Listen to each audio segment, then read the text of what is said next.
so they go down, and there's this man who could not be helped by these other disciples. Now remember, ఆ విధంగా వాళ్ళు కొండ కిందకి వెళ్ళారు.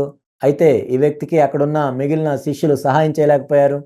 saw in Matthew chapter 10 that Jesus had given the disciples, these apostles, specific authority to cast out demons.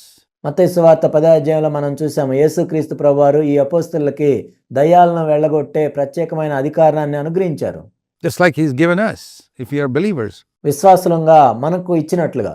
Every believer who believes that Satan's been defeated on the cross and his power has been taken away and every demon's been defeated there. సాతాను సిలువలో ఓడించబడ్డాడు, సాతాను యొక్క శక్తి అంతా సిలువలో తీసివేయబడింది, ప్రతి దయ్యం కూడా ఓడించబడ్డాడు అని ఏ విశ్వాసైనా నమ్మితే, can cast out demons in Jesus' name. యేసు నామములో ఏ విశ్వాసైనా దయ్యాన్ని వెళ్ళగొట్టొచ్చు. The demons are not afraid of man, but they are afraid of the mighty name of Jesus and the authority behind that. దయ్యములు ఒక మనిషిని చూసి భయపడవు, కానీ యేసుక్రీస్తు ప్రభువారి అత్యంత శక్తివంతమైన నామము, దాని వెనుకున్న అధికారాన్ని చూసి భయపడతాయి. And yet they couldn't cast it out, even though God had given them that, the Lord had given them that specific authority. They couldn't exercise it. ప్రభు ఆ ప్రత్యేకమైన శక్తిని వాళ్ళకి ఇచ్చినా కానీ వాళ్ళు దయ్యాన్ని వెళ్ళగొట్టలేకపోయారు, ఆ శక్తిని వినియోగించుకోలేకపోయారు. This man had brought him to the disciples and the disciples could do nothing. I mean, that's true even today. ఈ వ్యక్తి శిష్యుల దగ్గరికి తీసుకొచ్చినా కానీ వాళ్ళు సహాయం చేయలేకపోయారు. ఈనాడు కూడా అలానే ఉండొచ్చు. There are many demon-possessed people in the world, and sometimes they bring them to Christians, and many Christians are powerless. They say they don't know what to do. ఈనాడు లోకంలో కూడా అనేక మంది దయ్యములు పట్టిన వాళ్ళు ఉంటారు, కానీ వాళ్ళు క్రైస్తవుల దగ్గరికి తీసుకొచ్చినప్పుడు ఆ క్రైస్తవులు కూడా ఏమీ చేయలేరు, వాళ్ళకి ఆ శక్తి లేదు. Because those Christians have never been baptized in the Holy Spirit and fire, never known the anointing of God. ఎందుకంటే అనేక మంది క్రైస్తవులు పరిశుద్ధాత్మలోను అగ్నిలోను బాప్తిసం పొందలేదు, పరిశుద్ధాత్మ యొక్క అభిషేకం అంటే వాళ్ళకి తెలియదు. And not known the authority that Christ has given us over satanic powers. సాతాను యొక్క శక్తుల మీద క్రీస్తు ప్రభు అనుగ్రహించిన అధికారం వాళ్ళకి తెలియదు. It's exactly like this. Non-Christians say, I brought somebody to your disciples and they couldn't even help him. ఇక్కడ కూడా అలానే ఉంది. క్రైస్తవేతరులు ఏం చెప్తున్నారంటే, నీ శిష్యుల దగ్గరికి మేము తీసుకొచ్చాం కానీ వాళ్ళు సహాయం చేయలేకపోయారు. And the Lord says, O unbelieving and perverted generation, how long shall I be with you? How long shall I put up with you? Bring him here to me. అందుకు యేసు, విశ్వాసం లేని మూర్ఖతరం వారలారా, మీతో నేను ఎంతకాలం ఉందును, ఎంతవరకు మిమ్మల్ని సహింతును, వానిని నా యొద్దకు తీసుకొని రండి అని చెప్పాను. I feel very often that the Lord says similar words today. He is the same yesterday, today and forever. And when he sees needy humanity bringing people to his children for deliverance and help from satanic oppression. నేను అనుకునేది ఏంటంటే, యేసుక్రీస్తు ప్రభువారు ఈనాడు కూడా ఇదే రకమైన మాటలు చెప్తారు. నిన్న నేడు నిరంతరం ఏకరీతిగా ఉన్న దేవుడు, అనేక మంది అవసరంలో ఉన్నవారు, దయ్యముల చేత సాతాను చేత బంధించబడిన వాళ్ళు సహాయం కోసం వాళ్ళు వచ్చినప్పుడు, and a lot of people can't help them. అనేక మంది క్రైస్తవులు వారికి సహాయం చేయలేరు. He says the same words, O unbelieving and perverted generation, you Christians who call yourself by my name, how long shall I put up with you? యేసుక్రీస్తు ప్రభువారు ఈనాడు కూడా అదే మాటలు చెప్తారు. విశ్వాసం లేని మూర్ఖతరం వారలారా, ఎంతవరకు మిమ్మల్ని సహింతును. It's very, very sad. And I believe that it's our responsibility to take this seriously and say, Lord, according to what your purpose for my life is, I want to be able to meet the need of those you send to me. ఇదెంతో విచారకరం. దీన్ని మనం ఎంతో తీవ్రంగా తీసుకోవాలి. ఇది మన బాధ్యత. ప్రభు దగ్గరికి వెళ్ళే విధంగా చెప్పాలి, ప్రభువా, మీ ఉద్దేశం ప్రకారం మీ చిత్తంలో ఎవరైతే నా దగ్గరికి మీరు పంపుతారో వాళ్ళ అవసరాలు నేను తీర్చగలిగేలాగా ఉండాలి. I want to seek you so earnestly that you will anoint me with whatever is my calling. క్రీస్తు యొక్క శరీరం అంతా నేనే చేయలేను, కానీ నా పిలుపు ఏదైతే ఉందో దానికోసం నన్ను అభిషేకించమని నేను ఆసక్తితో మిమ్మల్ని వెతుకుతాను ప్రభువా. I'm not supposed to do everything in the body of Christ, but whatever is my particular function, కానీ క్రీస్తు యొక్క శరీరంలో ప్రత్యేకమైన పని నాది ఏదైతే ఉందో in the body of Christ, and that's something all of us who are believers must recognize, that every single believer has some function. విశ్వాసులుగా మనందరం కూడా దీన్ని గుర్తించాలి. ప్రతి ఒక్క విశ్వాసి కూడా క్రీస్తు యొక్క శరీరంలో ఒక పని ఉంటుంది. And it's not just preaching wonderful messages that is the main thing. ఏదో అద్భుతమైన ప్రసంగాలు బోధించడం కాదు ప్రాముఖ్యమైనది. There are many, many functions in the body of Christ.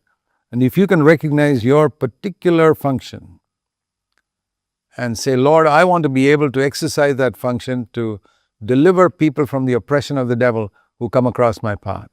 క్రీస్తు యొక్క శరీరంలో రకరకాల వేరువేరు పనులు ఉంటాయి. దాన్ని నేను గుర్తించి ఎవరైతే నా మార్గంలో అవసరంలో వస్తారో, అపవాది చేత బంధించబడి వస్తారో వాళ్ళకి నేను సహాయం చేయాలి. I want to be available to you for that, and I want to be anointed by the Spirit for that. ప్రభువా, దాని నిమిత్తము నేను మీకు అందుబాటులో ఉండాలి, ఆత్మాభిషేకాన్ని పొంది ఉండాలి. Then you will not frustrate God's purposes. But I think a lot of Christians are frustrating God's purposes. ఆ విధంగా ఉన్నట్లయితే దేవుని యొక్క ప్రణాళికను నీవు పాడు చేయవు. అనేక మంది క్రైస్తవులు దేవుని యొక్క ప్రణాళికను పాడు చేస్తూ ఉన్నారు. Because they're not thinking in terms of responsibility to deliver others from the oppression of Satan. ఎందుకంటే ఇతరుల్ని సైతాన్ చేత బంధించబడిన వారిని విడుదల చేయాలి అనే బాధ్యతను వీళ్ళు కలిగి ఉండరు. They're only thinking of, well, it's good for us to be here with Moses and Elijah on the mountaintop. వాళ్ళు ఏమనుకుంటారంటే ఇక్కడ మోషే ఉన్నాడు, ఏలియా ఉన్నాడు, కొండ శిఖరంలో మన అందరం ఉన్నాం, ఇక్కడే ఉంటే బాగుండు అనుకుంటారు. Every now and then we have wonderful experiences. On Sunday we go to church. We have a lot of అప్పుడప్పుడు మనం అద్భుతమైన అనుభవాలను కలిగి ఉంటున్నాం. ఆదివారం పూట సంఘానికి వెళ్తున్నాం, clapping and wonderful music and all that. చప్పట్లు కొడుతూ ఉన్నాం, అద్భుతమైన సంగీతం ఉంది. But what about being useful to the people oppressed by the devil in society around you? కానీ నీ చుట్టుపక్కల ఉన్న సమాజంలో సాతాన్ చేత బంధించబడిన వారికి సహాయం చేసే విషయంలో ఏంటి మరి? That's part of our calling. అది మన పిలుపులో ఒక భాగం అయ్యింది. And then the man brought the boy to Jesus, and Jesus rebuked the demon and cast out. Once again you see this principle throughout. అంతటా యేసు ఆ దయ్యమును గద్దెంపగా అది వారిని వదిలిపోయెను. మరలా ఇక్కడ ఒకే నియమాన్ని మనం చూస్తూ ఉన్నాం. Jesus cast out the demons with a word. యేసుక్రీస్తు ప్రభువారు దయ్యములను ఒక్క మాటతో వెళ్ళగొట్టారు. And I believe that is a great testimony to the heathen when those who cast out the demons with one single sentence. నేను అనుకునేది ఏంటంటే అన్యులకు ఇది ఒక గొప్ప సాక్ష్యం. ఎవరైతే దయ్యాలను వెళ్ళగొడుతూ ఉంటారో ఒక్క మాటతో వాళ్ళు దయ్యాలని వెళ్ళగొట్టాలి. And not with screaming and yelling and hours of prayer and ఏదో అరవటం ద్వారా, కేకలు వేయటం ద్వారా, గంటలు గంటలు ప్రార్థించడం ద్వారా కాదు. fasting and all that. You never see Jesus spending hours of prayer and fasting to cast out one demon. ఏదో ఉపవాసం ఉండటం ద్వారా కాదు. యేసుక్రీస్తు ప్రభువారు గంటలు గంటలు ప్రార్థించి ఉపవాసం ఉండి దయ్యాన్ని వెళ్ళగొట్టినట్లుగా మనం ఎక్కడ చూడము. We must manifest the authority of Jesus, where with one word, one sentence, the demon goes. యేసుక్రీస్తు ప్రభు యొక్క అధికారాన్ని మనము ఒక్క మాటతో లేక ఒక్క వాక్యంతో చెప్పినప్పుడు దయ్యాన్ని వెళ్ళగొట్టినట్లయితే ప్రభు యొక్క అధికారాన్ని మనం చూపించవచ్చు. And I can tell you that is true.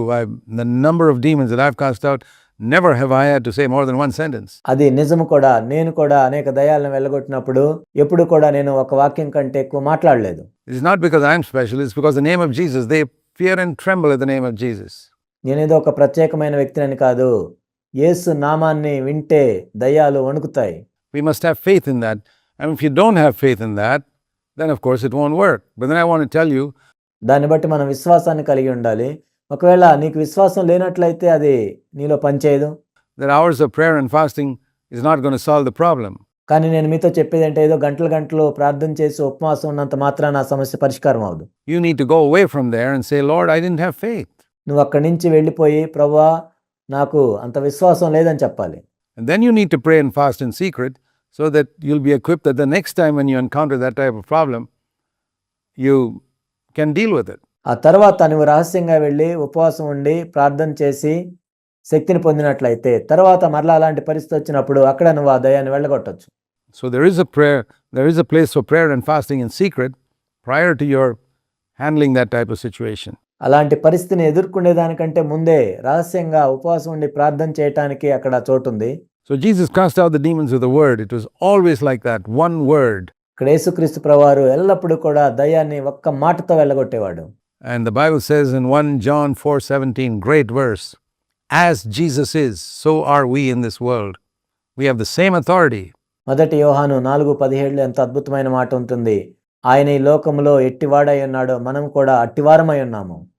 To exercise, if we are anointed with the Holy Spirit, our conscience is clear.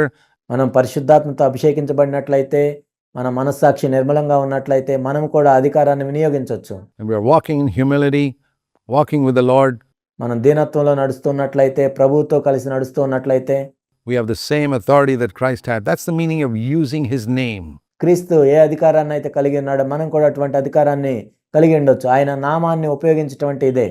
So it should not be said about us that somebody says, I brought this to one of your disciples and he couldn't cast out the demons. మన గురించి ఇలా చెప్పబడకూడదు.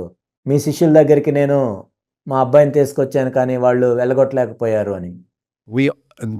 There may be numerous reasons why God does not allow some sicknesses to be healed. కొన్ని రోగాలు స్వస్థపరచకుండా దేవుడు అనుమతించడానికి అనేక కారణాలు ఉండొచ్చు. In Paul's case, sickness was not healed. Timothy's case, sickness was not healed. పౌలు విషయంలో రోగం నుండి స్వస్థత కలగలేదు. తిమోతి విషయంలో రోగం నుండి స్వస్థత కలగలేదు. But there's never a single case where God will allow a demon to be in a person. కానీ ఒక వ్యక్తిలో దయ్యం ఉండేటట్లు దేవుడు ఎక్కడ ఒక్కసారి కూడా అనుమతించలేదు. That is 100% against God's will. అది 100% దేవుని చిత్తానికి వ్యతిరేకం. Just like I say, God doesn't want us to be a slave to a single sin in our life. నేను ఇంతకు ముందు చెప్పినట్లుగా మన జీవితంలో ఒక్క పాపానికి కూడా మనం దాసులుగా ఉండటం దేవుని చిత్తం కాదు. I say I have no doubt in my mind that God does not want any human being to have one single demon in him. అదే విధంగా నా మనసులో కూడా నాకు ఎటువంటి సందేహం లేదు. ఏ ఒక్క మానవుడు కూడా ఒక్క దయ్యాన్నైనా తాను కలిగి ఉండటం అనేది దేవుని చిత్తం కాదు. And it's the responsibility of Christians in the name of Jesus whenever they encounter it to cast out that demon. ఎప్పుడైతే క్రైస్తవులు ఆ దయ్యము పట్టిన వ్యక్తిని ఎదుర్కొంటారో ఆ దయ్యాన్ని వెళ్ళగొట్టడం అనేది క్రైస్తవుల యొక్క బాధ్యత. And we don't go around looking for demons all over the town, but when they come across our path and people bring them to us, we should have the authority to cast them out. మనం వెళ్ళి ప్రతి పట్టణంలోకి వెళ్ళి ఎక్కడెక్కడ దయ్యాలు పట్టిన వాళ్ళు ఉన్నారని వెతకాల్సిన అవసరం లేదు. కానీ మనం వెళ్ళేటప్పుడు మన మార్గంలోనికి ఎవరన్నా తీసుకొని వచ్చినప్పుడు యేసు నామములో ఆ అధికారంతో మనం ఆ దయ్యాన్ని వెళ్ళగొట్టాలి. That's why we need to walk with the Lord continuously, because we don't know when that occasion will arise. అందుకే మనం నిరంతరం ఎల్లప్పుడూ ప్రభుతో కలిసి నడవాలి. ఆ పరిస్థితి ఎప్పుడు వస్తుందో మనకు తెలియదు. When we are called upon to cast out the demon. దయ్యాన్ని వెళ్ళగొట్టమని మనం ఎప్పుడు పిలువబడతామో మనకు తెలియదు.